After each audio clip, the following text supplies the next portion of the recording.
What's going on, man? Welcome to Plymouth, Indiana. Hey! Working hard, making less. Some days are bad, bad at best.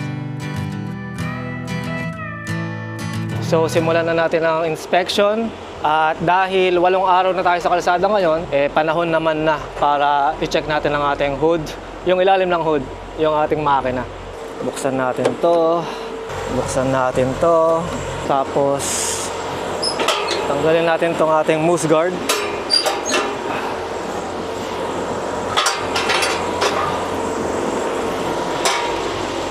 Sabay tulak natin to pataas.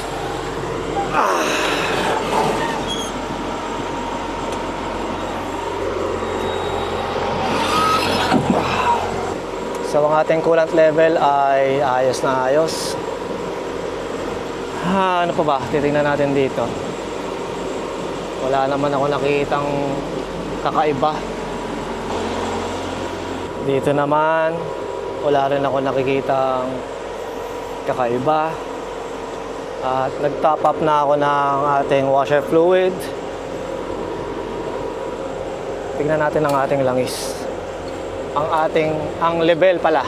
Ang level ng ating langis ay sufficient. No problem there. So start na natin si pit main.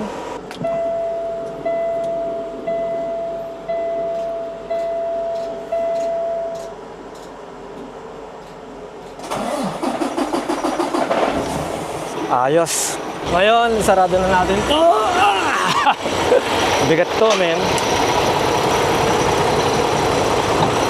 Mismo.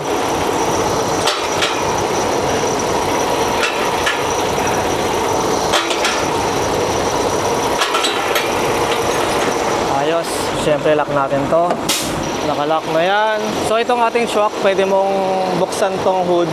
Hatakin mo tong ganito, no? Kaso dahil ako, mapayat, wala akong bigat. Hindi ko kayang gawin yun. Kaya ko naman, kaso gaganong-ganon ako. Di ba? Parang mahirap. So, isarado rin natin to.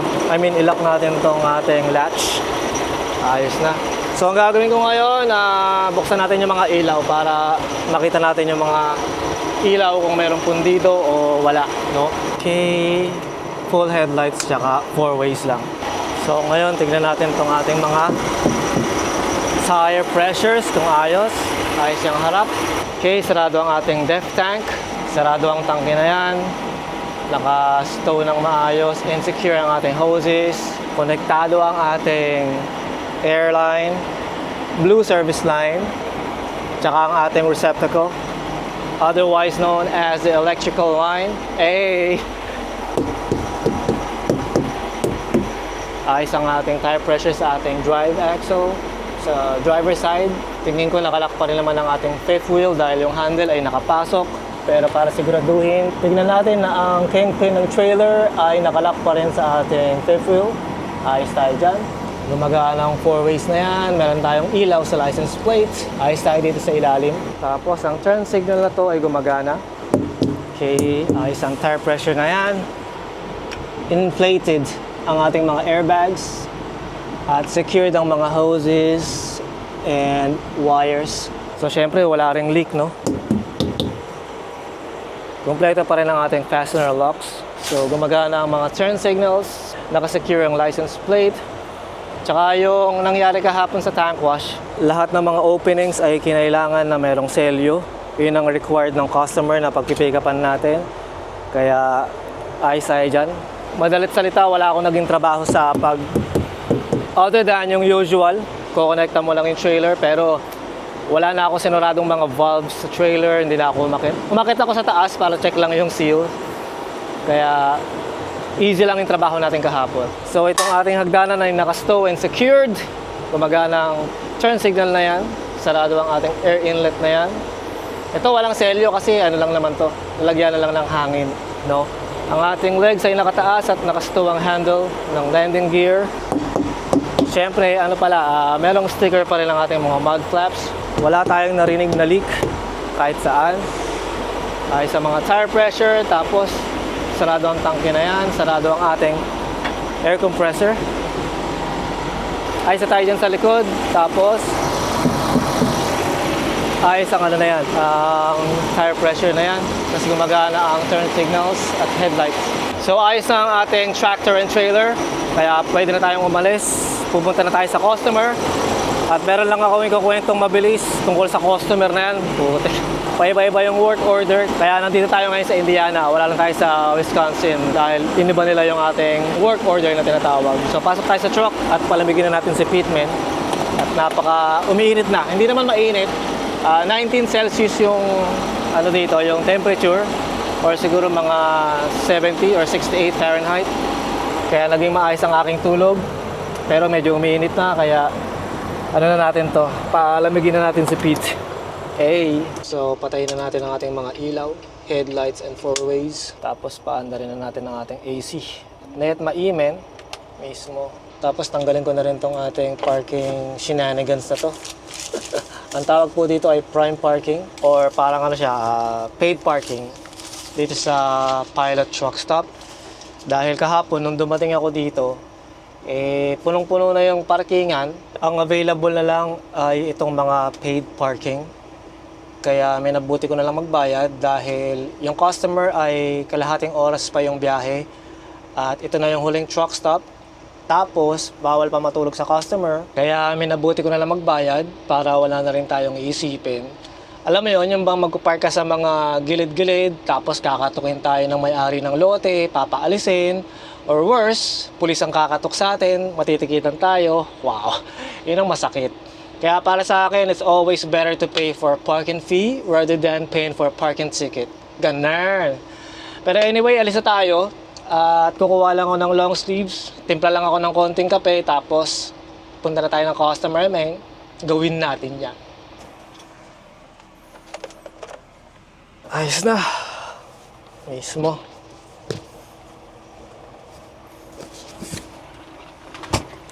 Uwisa tayo. Oof. Okay, testing our trailer brakes. Trailer brakes are working. Oof. Sa mga nagkakape dyan, men. Umaga, tanghali, hapon, gabi, madaling araw. Cheers, men.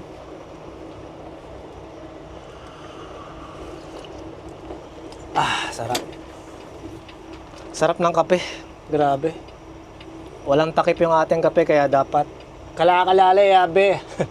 Baka mahugsi.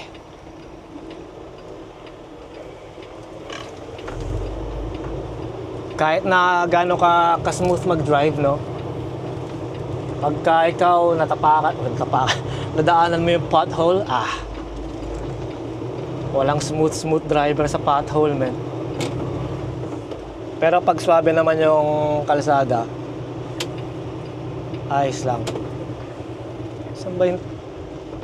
Ano ba to? Kala ko kakanan na ako eh. Doon pa ako kakanan sa US 30. Ito hindi pa US 30 to eh.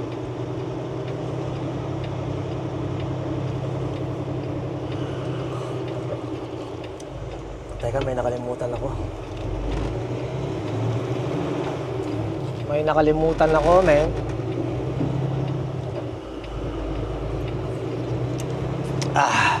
Nakalimutan kong mag-sign of the cross. Yan ang pinakamahalaga. So, yun na nga yung nangyari, men.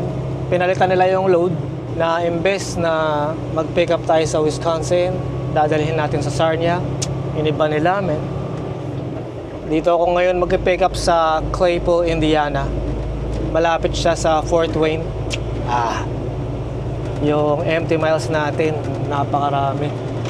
Mula International Falls hanggang dyan, hanggang sa Claypool. Malayo-layo yun, men. Mag-cruise muna tayo ng 60. 62 pala, 62. Yan, 62.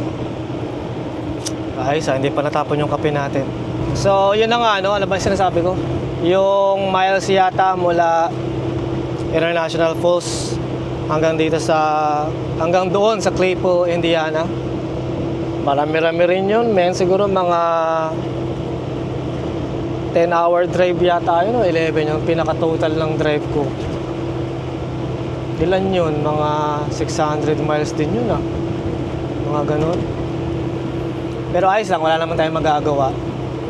Dahil sa tingin ko na-cancel. Eh, talaga naman pala na na-cancel yun. Sigurado ako. Yung load mula Wisconsin hanggang Sarnia. Pero hindi tayo magre-reklamo dyan. Nangyayari talaga yun. Kaysa na magmukmuk ka, magalit, magreklamo, mag-complain, relax ka na lang, men. Oo, mayroong mapupuntahan yung complaints mo, pero alam mo yun, di naman nila mag-guarantee talaga na hindi na ulit mauulit yun. Nangyayari kasi talaga sa trucking yung nakakancel yung load,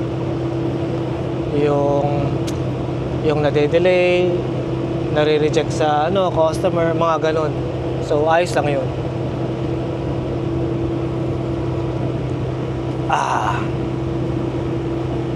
So maganda ang araw ngayon, men. Araw ng Martes nga.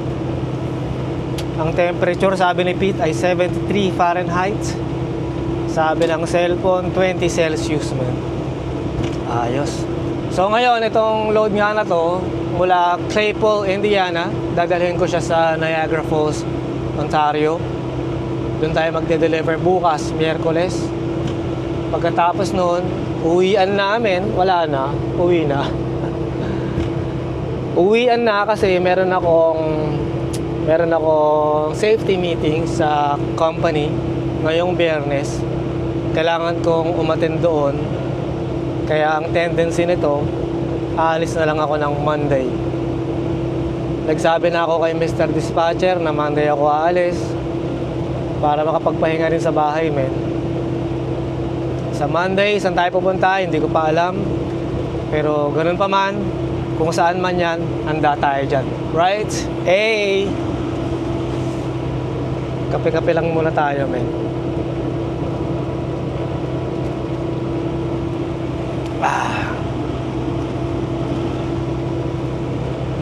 So, kahapon nga, nung nandun tayo sa Neenah, Wisconsin na tank wash, imbis na buong araw ako mag-relax doon, wala, men. Nag-drive pa ako. Mula doon hanggang dito nga sa Plymouth, Indiana. Ano rin yun? Mga 6-hour drive. Grabe yun. Kaya nakarating ako dito sa Plymouth mga alas 8 na ng gabi. Meron Loves bago dumating ng pilot, kaso puno, men. Sa Loves, pwede kang mag-park sa mga gilid-gilid. Walang problema. Kaso wala kang mapaparakingan talaga na gilid-gilid lang. Kaya may nabuti ko nang dumiretso pa, tapos nakita ko nga mayroong pilot. Doon ako nag-park. Eh puno naman, pero buti na lang mayroong mga libreng paid parking. Kaya ayos na, nakapagpahinga na. Taas na sikat ng araw, ah. Kahit medyo maulap, pero carry lang, may. Tapos mula naman dito sa Claypool, Indiana, pabalik ng Niagara Falls, doon na ako tatawid sa Fort Erie, Ontario. Kaysa mag-Sarnia pa tayo. Kasi pag Sarnia, syempre, Biyernes ngayon, marami nag-uuwian na mga Canadian, na mga truckers, dahil nga magde-deliver sa Monday. Tapos, obligado pa rin tayong dumaan sa Hamilton, sa may bandang Lincoln Alexander Parkway. Tama ba yun? Yung link na tinatawag. Tapos, para sa akin, mas mainam na dumaan sa tumawid sa Fort Erie dahil nga babagbagin lang natin yung Interstate 90 na eastbound. Tama ba yun? Eastbound yun, man. Kaya from Claypool, Indiana hanggang Niagara Falls, siguro mga 7-8 hour drive. Kaya ano lang yun, swabe lang yung magiging drive natin doon. Ang pinaka-traffic lang doon siguro sa may bandang Buffalo. And then wala na, yun lang yung magiging traffic doon. So bukas nga yung delivery, Wednesday, no? Tuesday ngayon. So mamayang gabi siguro nandun na ako sa bandang New York. Ito na ang customer, men. Dami nagpipick up dito. So nakapila ako ngayon dito sa scale nila para magtimbang ng tear. Tapos syempre paglabas, titimbangin na naman tayo para sa gross. Ayos. So ang kukunin nating produkto dito ay glycerol ang tawag sa kanya. Hindi ko alam kung ano yun. Glycerol. Claypool, Indiana ang tawag dito, no? Sa lugar na to. Ito na, umilaw na yung brakes na tong kaibigan natin sa harap. Andar na tayo. First time kong mag-pick up dito. Kaya hindi ko alam kung saan banda yung loading station, kung ano yung mga kailangan, pero kompleto naman tayo sa mga dokumento, no? Ayos namin, nandito na ako sa loading station ng company na to. At naghihintay lang ako kasi nakapila ako ngayon, ano?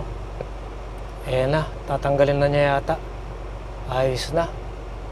Parang patapos na nga. Ayos na to. Mukhang maloload na tayo. Pero bago tayo magsimula mag-load, gusto ko munang i-shout out yung isa nating bagong kaibigan na si Merwin Ducaw or Ducaw. Sabi niya, shout out daw sa pamilya niya na Ducaw family, lalo na sa misis niya na mga taga Palawan, no? Sa inyong lahat, Ducaw family, tsaka sa misis ni Merwin. Yes, Merwin Ducaw. Shout out sa iyo, saka sa mga kababayan natin dyan sa Palawan. Nakapunta na ako dyan sa may Puerto Princesa. Tama ba yon? O Puerto Galera pala. Puerto Princesa. So, nakapunta na ako dati dyan. Nag-swimming kami sa may White Beach na tinatawag. Maganda dyan, men. Isla, no? Shoutout sa inyo, Ducaw family. And eto namin, tapos na. Pack up na siya. Ayun na, umakit pa nga siya sa taas. Sinasarado na niya yung dome lid. At nilalagyan niya na ng selyo yung takip. Ayos na yan, men. So, maglo-load muna ako. Or yung customer pala yung maglo-load dahil nandito lang ako sa truck habang naglo-load siya. And dito ko na muna tatapusin ng video na to. At sa inyong lahat na sumama sa akin ngayong araw ng Martes, July 14, 2026. Maraming salamat sa panahon at oras mo, men. Mag-iingat ka palagi and I'll see you tomorrow. Peace.